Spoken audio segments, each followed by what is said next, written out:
இருதயத்தோடு கூட ஆண்டவர் பேசுறார். நாளைக்கு உனக்கு தோல்விதான். எல்லாரும் இருதயத்தில் அப்படித்தான் நினைக்கிறாங்க.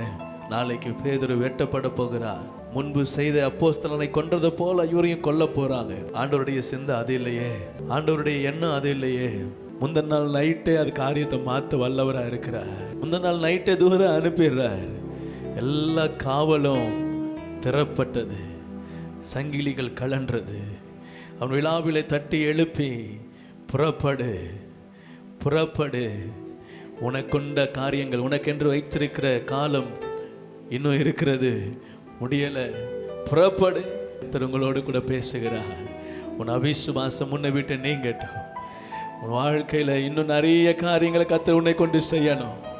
இன்னும் அநேக காரியங்களை உங்களை கொண்டு செய்யணும்.